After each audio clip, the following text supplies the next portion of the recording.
ओम शांति। आज हम सुनते हैं 19 जनवरी के ईश्वरीय महावाक्य। आज के महावाक्यों से कुछ मुख्य पॉइंट सुनते हैं। बाबा कहते हैं, जैसे बड़े बड़े व्यापारी लोग मुरादी संभालते हैं, घाटा और फायदा कितना हुआ। तो बाबा भी कहते हैं, कोई कोई पाप बड़ा होता है, कोई सूक्ष्म छोटा होता है। काम है बहुत बड़ा विकार, क्रोध है सेकंड नंबर, लोभ उनसे कम। सबसे जास्ती काम वश होने से जो जमा हुआ वह ना हो जाता है, फायदे के बदले और ही नुकसान हो जाता है। फिर बाबा कहते, मामेकम याद करो तो तुम्हारे सब दुख दूर हो जाएंगे। अब देखना है हमने कितना याद किया। पाप का खाता खत्म हो और नया जमा हो। कोई तो कुछ भी जमा नहीं करते। बाबा कहते, सारा मदार तुम्हारी याद पर है। याद बिगर पाप कैसे मिटे अथवा कटे। जो सेंटर खोलते सर्विस करते उनकी भी कमाई जमा होती है। कोई 3-4 सेंटर भी खोलते हैं ना, तो जो करते हैं उनका हिस्सा तो आता है ना। बाबा कहते हैं, मिलकर के माया के दुखों का छप्पर उठाते हैं तो इसमें कंधा सब देते हैं तो उसका उजरा जरूर उनको मिलता है। फिर बाबा कहते हैं कि कोई ईश्वरीय संदेश देने की सेवा नहीं कर सकते, बहुत हैं जो समझा नहीं सकते हैं। तो बाबा कहते हैं, स्थूल सेवाएं करो। जैसे मिलिट्री में सब काम करने वाले होते हैं, सफाई करने वाले भी होते हैं, भोजन बनाने वाले भी होते हैं और बोझा उठाने वाले भी होते हैं। इसी तरह बाबा के घर में और कोई सेवा के निमित्त बनकर सहयोगी बनो। जितना जास्ती तुम सेंटरों का घेराव डालेंगे, बहुत आकर के सुनेंगे और सुनने से उनको खुशी का पारा चढ़ जाएगा। नर से नारायण बनना है, यही सच्ची सत्यनारायण की कथा है। औरों को रास्ता बताने की कृपा करते रहना है। आगे हम सुनते हैं विस्तार से बाबा के महावाक्य। सार है, मीठे बच्चे सदा खुशी में रहो और दूसरों को भी खुशी दिलाओ। यही है सब पर कृपा करना, किसी को भी रास्ता बताना, यह सबसे बड़ा पुण्य है। प्रश्न पूछते हैं बाबा आज, सदा खुश मिजाज कौन रह सकते हैं? खुश मिजाज बनने का साधन क्या है? उत्तर बताया, सदा खुश मिजाज वही रह सकते जो ज्ञान में बहुत होशियार हैं, जो ड्रामा को कहानी की तरह जानते और सिमरन करते हैं। खुश मिजाज बनने के लिए सदा बाप की श्रीमत पर चलते रहो, अपने को आत्मा समझो और बाप जो भी समझाते हैं उसका अच्छी तरह मंथन करो। विचार सागर मंथन करते करते खुश मिजाज बन जाएंगे। ओम शांति। रूहानी बाप बैठ रूहानी बच्चों के साथ रूरेहान कर रहे हैं। यह तो आत्माएं जानती हैं कि एक ही हमारा बाप है और शिक्षा भी देते हैं। टीचर का काम है शिक्षा देना, गुरु का काम है मंजिल बताना। मंजिल को भी बच्चे समझ गए हैं। मुक्ति, जीवन मुक्ति के लिए याद की यात्रा बिल्कुल ज़रूरी है। हैं दोनों सहज, 84 जन्मों का चक्र भी फिरता रहता है, यह याद रहना चाहिए। अभी हमारा 84 का चक्र पूरा हुआ है, अब वापस जाना है। परंतु पाप आत्माएं मुक्ति, जीवन मुक्ति में वापस जा नहीं सकती। ऐसे ऐसे विचार सागर मंथन करना है, जो करेंगे सो पाएंगे। खुशी में भी वही आएंगे और दूसरों को भी खुशी में वही लाएंगे। औरों पर भी कृपा करना है, रास्ता बताने की तुम बच्चे जानते हो। यह पुरुषोत्तम संगम युग है। यह भी कोई को याद रहता है, कोई को नहीं, भूल जाता है। यह भी याद रहे तो खुशी का पारा चढ़ा रहे। बाप टीचर गुरु के रूप में याद रहे तो भी खुशी का पारा चढ़ा रहे। परंतु चलते चलते कुछ रोला पड़ जाता है। जैसे पहाड़ों पर नीचे ऊपर चढ़ना होता है, वैसे बच्चों की अवस्था भी ऐसे ही होती है। कोई बहुत ऊंच चढ़ते हैं फिर गिरते हैं तो आगे से भी जास्ती गिर पड़ते हैं कि कमाई चट हो जाती है। भल कितना भी दान पुण्य करते हैं परंतु फिर दान पुण्य करते करते अगर पाप करने लग पड़ते तो सब पुण्य खत्म हो जाते हैं। सबसे बड़ा पुण्य है बाप को याद करना, याद से ही पुण्य आत्मा बनेंगे। अगर संग के रंग से भूल करते जाएं तो आगे से भी जास्ती नीचे गिर जाते, फिर वह खाता जमा नहीं रहेगा, ना हो जाएगा, घाटा हो जाएगा। पाप का काम करने से ना हो जाता, बहुत पाप का खाता चढ़ जाता है, मुरादी संभाली जाती है ना। बाप भी कहते हैं तुम्हारा खाता पुण्य का था, पाप करने से वह 100 गुना हो जाता है और ही घाटे में आ जाएगा। पाप भी कोई बहुत बड़ा कोई हल्का होता है, काम है बहुत बड़ा। काम विकार, क्रोध है सेकंड नंबर, लोभ उससे कम। सबसे जास्ती काम वश होने से जो जमा हुआ वह ना हो जाता है, फायदे के बदले नुकसान हो जाता है। सद्गुरु का निंदक ठौर ना पाए, बाप का बनकर फिर छोड़ देते हैं। क्या कारण हुआ? अक्सर करके काम की चोट लगती है। यह है कड़ा दुश्मन, उनका ही बुत बनाकर जलाते हैं। क्रोध लोभ का बुत नहीं बनाएंगे, काम पर ही पूरी जीत पानी है, तब जगत जीत बनेंगे। बुलाते भी हैं कि हम जो रावण राज्य में पतित बने हैं, हमको आकर पावन बनाओ। गाते तो सब हैं पतित पावन, हे पतितों को पावन बनाने वाले, सीताओं के राम आओ। परंतु अर्थ नहीं समझते हैं, यह भी जानते हैं कि बाप जरूर नई दुनिया स्थापन करने आएंगे, परंतु बहुत टाइम देने से घोर अंधियारा हो गया है। ज्ञान और अज्ञान है ना, अज्ञान है भक्ति जिसकी पूजा करते उनको जानते ही नहीं, तो उनके पास पहुँचेंगे कैसे? इसलिए दान पुण्य आदि निष्फल हो जाता है, करके कुछ अल्पकाल के लिए काग विष्ठा के समान सुख मिलता है, बाकी तो दुख ही दुख है। अब बाप कहते हैं मामी कम याद करो तो तुम्हारे सब दुख दूर हो जाएंगे। अब देखना है हम कितना याद करते हैं, जो पुराना खत्म हो गया नया जमा हो। कोई तो कुछ भी जमा नहीं करते, सारा मदार है याद पर। याद बिगर पाप कैसे मिटे अथवा कटे? पाप तो बहुत हैं जन्म जन्मांतर के, इस जन्म की जीवन कहानी सुनाने से कोई जन्म जन्मांतर के पाप कट नहीं जाएंगे, सिर्फ इस जन्म की हल्काई हो जाती है, बाकी तो मेहनत बहुत करनी है। इतने जन्मों का जो हिसाब किताब है वो योग से ही चुकता होने वाला है। विचार करना चाहिए कि हमारा योग कितना है। हमारा जन्म सतयुग के आदि में हो सकेगा? जो बहुत पुरुषार्थ करेंगे वही सतयुग के आदि में जन्म लेंगे, वे छिपे नहीं रह सकते। सब तो सतयुग में नहीं आएंगे, पिछाड़ी में जाकर थोड़ा पद पाते हैं। अगर पहले आते भी हैं तो नौकरी करते हैं, यह तो कॉमन बात है समझने की। इसलिए बाप को बहुत याद करना है। तुम जानते हो हम नई दुनिया के लिए विश्व का मालिक बनने आए हैं, जो याद करेंगे उनको जरूर खुशी रहेगी। अगर राजा बनना है तो प्रजा भी बनानी पड़े, नहीं तो कैसे समझेंगे कि हम राजा बनने वाले हैं। जो सेंटर खोलते हैं सर्विस करते हैं उनको भी बहुत फ़ायदा मिलता है, उनको भी उजूरा मिल जाता है। कोई 3-4 सेंटर भी खोलते हैं ना, जो जो करते हैं उनका हिस्सा तो आता है ना।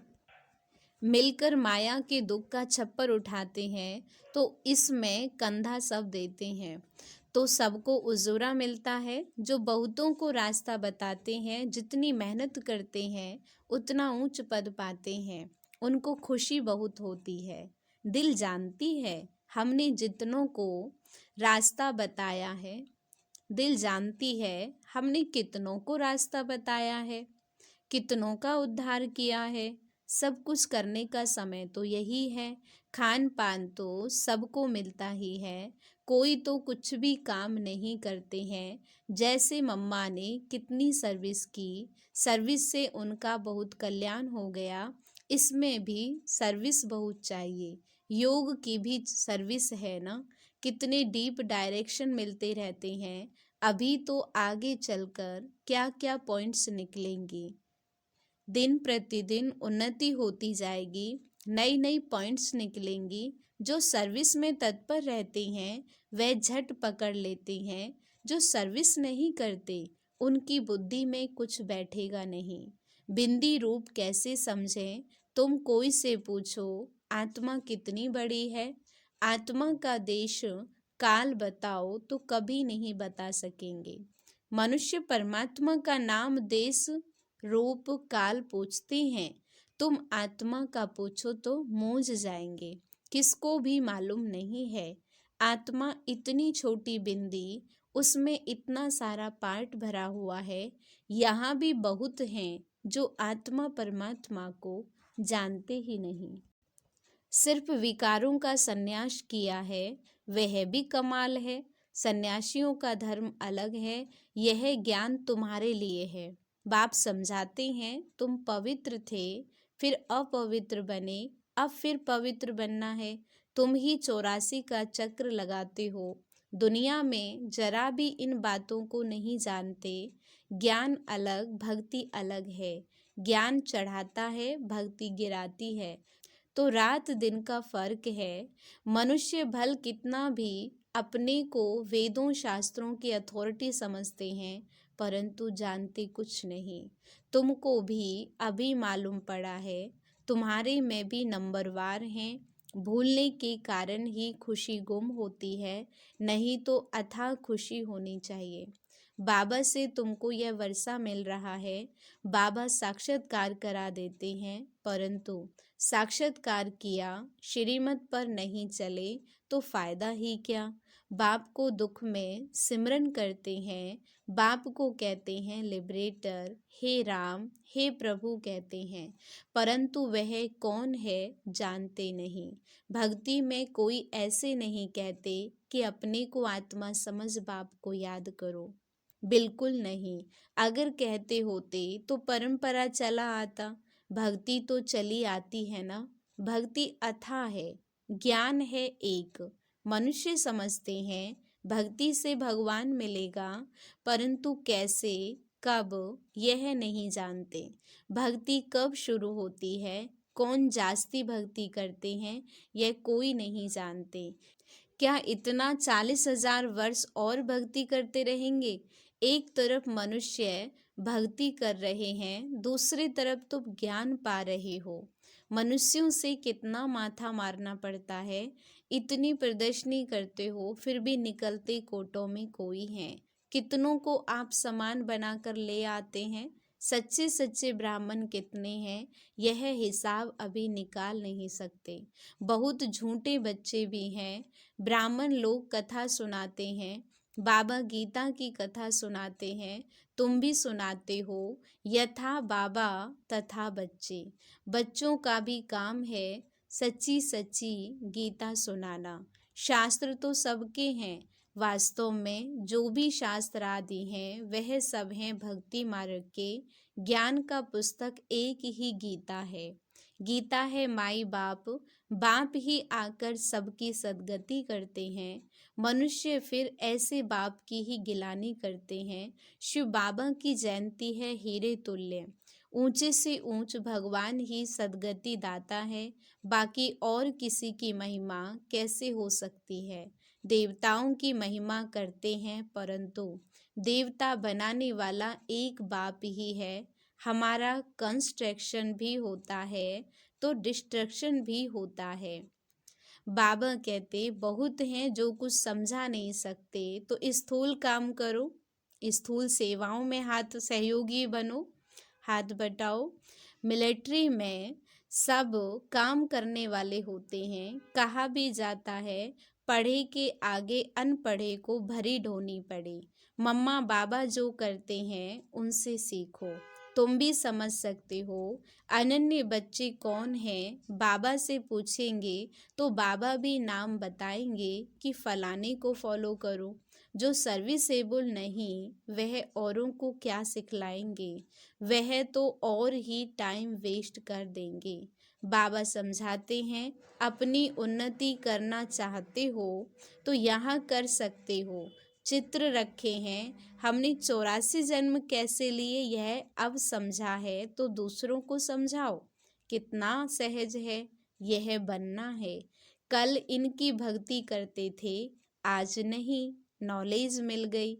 ऐसे बहुत आकर के नॉलेज लेंगे।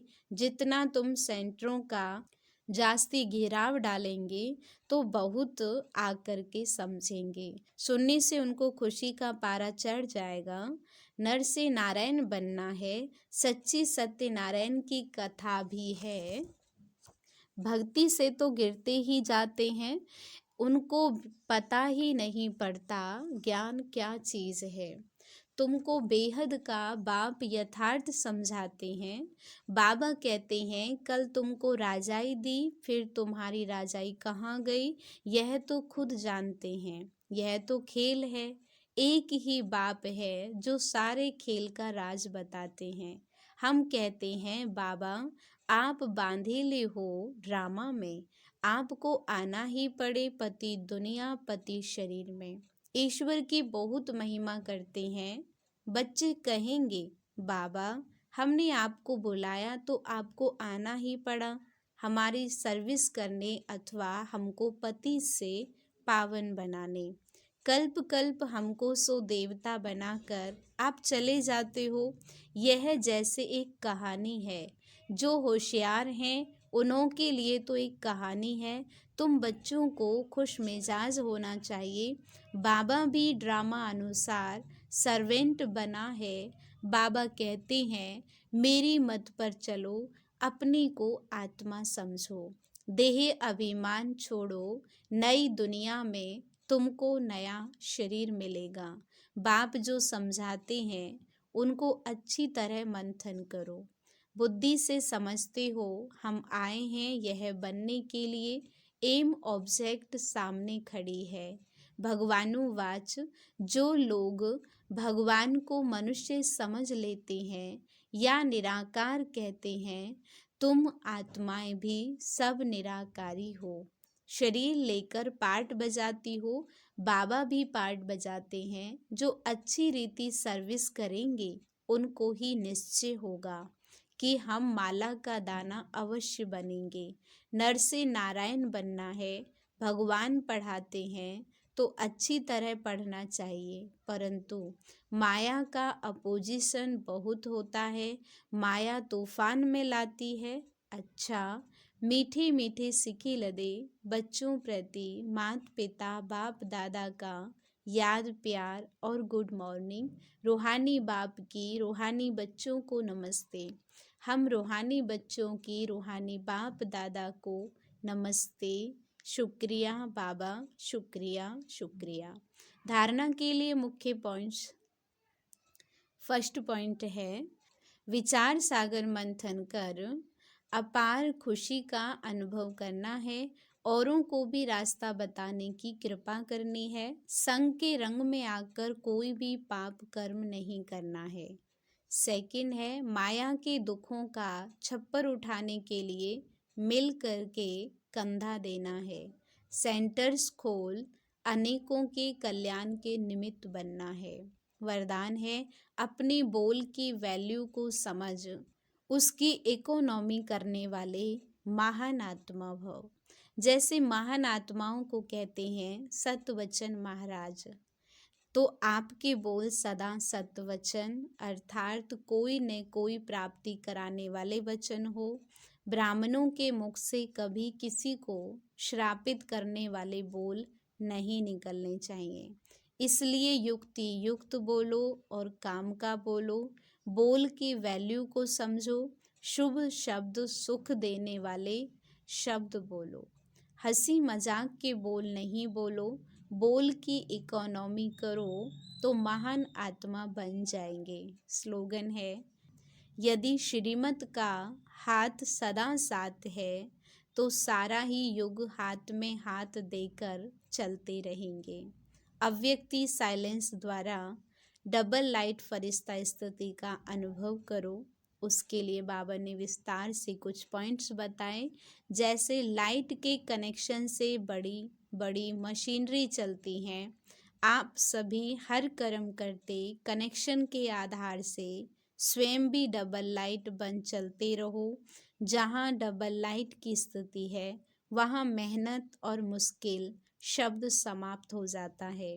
अपने पन को समाप्त कर दृष्टिपन का भाव और ईश्वरीय सेवा की भावना हो तो डबल लाइट बन जाएंगे। ओम शांति।